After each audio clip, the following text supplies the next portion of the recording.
Hey guys, Sean here. Welcome to my channel. Now, if you have been invested into precious metal, you probably have come across the gold to silver ratio. Better yet, you have heard experts and people saying that the gold to silver ratio will revert back to its mean of 15:1. But if that's the case, it means that silver currently is undervalued as compared to gold. But is that truly the case?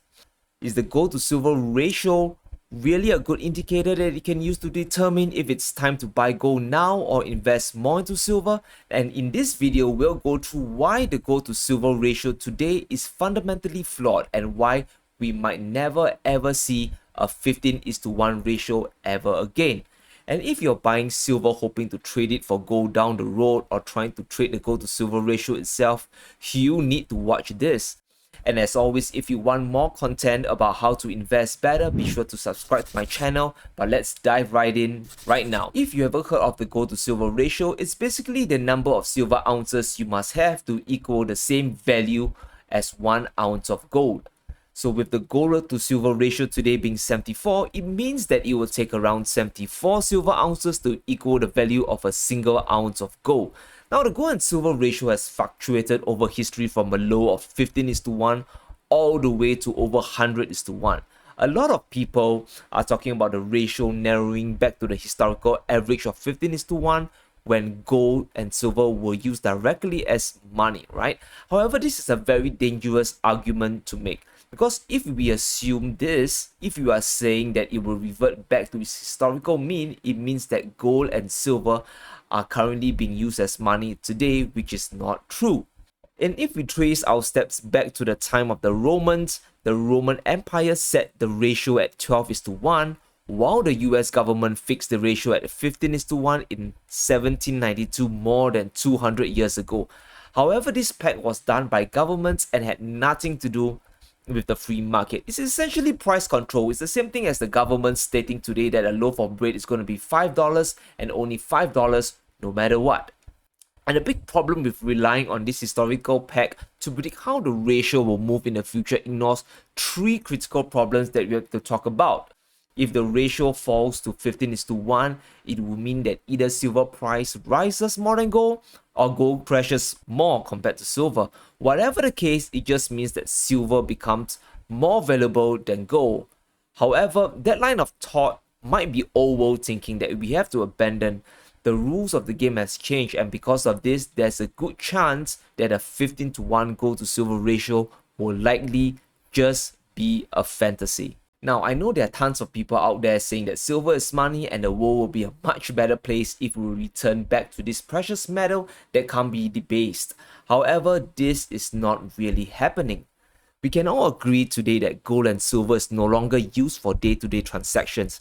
We invest in them because they are stores of value, they have intrinsic worth, and help protect us against inflation. Now, the reason why silver existed as a monetary metal back hundreds of years ago was because gold was just so valuable that it was impractical to use a piece of gold and buy a loaf of bread or piece of fish, right?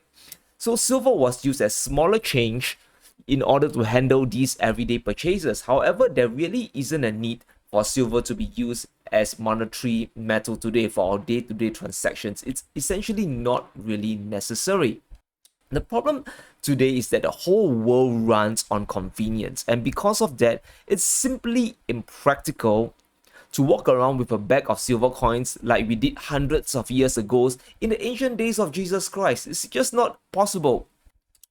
We use dollars today because even though it loses value over time, it is simple, it is easy, and it can be used digitally through bank transfers and credit cards. And with the rise of Bitcoins and other cryptocurrencies, silver is losing more relevance as an alternative means of money, right? And because the world is shifting more towards a digital future with central bank digital currencies or CBDCs and Bitcoin going mainstream, more money is being shifted away from silver. The role that silver once played as money is getting replaced with new systems of payments which are faster and frankly just more convenient. Now, there's a reason why central banks are exclusively holding gold instead of silver in their vaults. That's because gold is just that much valuable, it is much easier to transport, and it's just that much easier to store as well. So let's say I have 1 kg of gold, which is around $60,000, and I want to store it. I can just simply put into a safe deposit box or a safe in my home. However, if I want to store the same equivalent amount of silver, I will need to prepare around 74 kg worth of space for the silver bars, right, or the silver coins, and that's just an insane amount of space that I need to prepare, whether I'm storing it at home or whether I'm storing it in a third-party provider. And that's not all, right? Because silver is less dense than gold, it'll actually take up more than 130 times as much space as gold. Silver just requires much more storage space. And this storage and ease is one of the main reasons why central banks prefer gold and are buying hundreds of tons of gold every single year.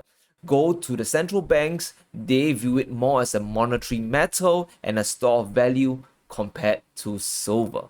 And many of us, right, we are speculating about the possibility of a currency reset. And as a gold investor, I would be lying if I said I haven't secretly fantasized about this possibility happening, right? So a currency reset essentially means that money will stop being fiat currencies, or they are pegged into a real asset such as gold to help wipe out the debt problem that we are facing, right? And if that really happens, gold is likely to be the metal of choice where currencies are pegged to it and not silver. Now, gold can be held by governments, and their currencies can easily be pegged to the precious metal they hold without needing any silver. And in fact, it'll be an absolute nightmare to have a bimetallic standard where everything is priced not just in gold but in silver as well. I mean, just imagine walking into a departmental store or supermarket and you'll see two prices for everything. You see a loaf of bread will be priced in both ounces of gold or maybe dollars as well as silver ounces. It's going to be quite impractical, right? And it's very likely that if we do return to a metallic standard, it will just be gold. And if that happens, if a currency reset really happens, that means that the price of gold will spike up much more than silver, increasing the gold to silver ratio even more. And I think one thing we should appreciate today is that silver is becoming more of an industrial metal than a precious metal. And now it makes sense hundreds of years ago for silver to be used more as money as well as more as jewelry. However, today, because we are moving more towards a greener future, silver is being used more and more industrially, right? As technology advances, silver today is primarily an expensive industrial metal used in building our modern world. Now, over 68% of silver is used industrially, from developing electric vehicles to manufacturing our cell phones as well as solar panels, right? In fact, less than 17% is actually used for investment. And now compare this to only 8% of gold being used industrially and over 55% being used for investment. Now, this alone highlights how the world currently views both metals and why comparing silver to gold as monetary metals is pretty inaccurate, right? In fact, we can see that silver is becoming less of an inflation hedge compared to gold, with it sometimes moving in totally opposite directions when they should be similar if they both serve as monetary metals, right? There are many instances that when gold rises due to inflation worries, silver either stays flat or even falls. This means that the monetary link between gold and silver is getting weaker and weaker as the years and decades go by, and this will affect the gold to silver ratio. This is why we cannot really rely on a historical 15:1 ratio as a gauge today, because if we do, we are implicitly assuming that gold and silver are both monetary metals and serve the same purpose, right? They serve the same purpose as money, which is not true. Things change, and there are many more factors that we need to consider right now. However, that doesn't mean that the gold to silver ratio is worthless and we shouldn't even be looking at it. It is still a great measure of silver's worth compared to gold. However, we need to approach it from a standpoint of silver becoming more of an industrial metal than the precious metals, and we need to look at other factors instead of just the historical peg of 15:1. We need to look at the supply of gold and silver we also need to look at the demand side, the industrial demand of silver as well. For example, if Joe Biden's plan for sustainable future passes the Green New Deal, the demand for silver should skyrocket as we move more towards renewable energy. This will cause the price of silver to rise, and if it rises more than gold, we could see the gold to silver ratio narrow. Or perhaps if suddenly a big gold deposit is found in Peru or Africa, this could cause the supply of gold to explode quite a bit and cause the price of gold to fall and the gold to silver ratio narrow as well.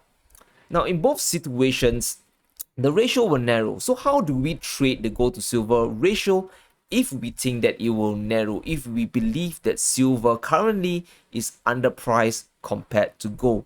Now, there are two ways to do it, right? The first is simply to go long on silver and short on gold. You can do this by simply buying silver futures and selling gold futures, or you can just buy a silver ETF like the SLV and short a gold ETF like the GLD. The other way you can play is just by simply buying physical silver today and holding it on until the gold to silver ratio narrows and then trading it for gold.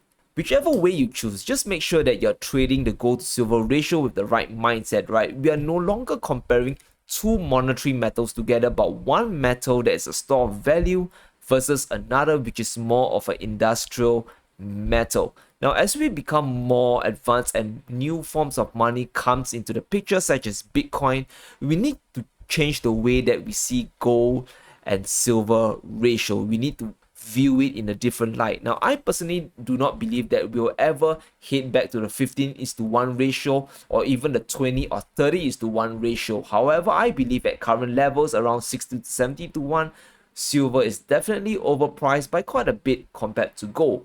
It will narrow, but not to the dramatic effect of 15:1, right? It's going to be a cold day in hell if we feel that we are going to exchange 15 ounces of silver for 1 ounce of gold. It's going to be pretty unlikely, guys. For the average investor, right, whether there is a flight to safety or inflation, the first place people will run is to gold. Now, that doesn't mean that silver will fall in price, but it will continue to be substantially less valuable to gold until something big happens in its industrial demand. Silver is still a precious metal I have in my portfolio. However, my bias currently is more towards gold, especially when we are talking about the gold to silver ratio, and if there's a possibility of it diving all the way down to 15:1. So there you have it, guys. Let me know what you think about the gold to silver ratio. Do you believe that the gold to silver ratio right now is currently too high? Do you believe that silver is currently undervalued compared to gold? Or do you believe that they are currently evenly priced? Let me know in the comments below. I really want to hear from you all, and if you all love this video, be sure to give the video a like, hit the subscribe button for more gold and silver and investment videos. Thank you for watching, and I'll see you guys around.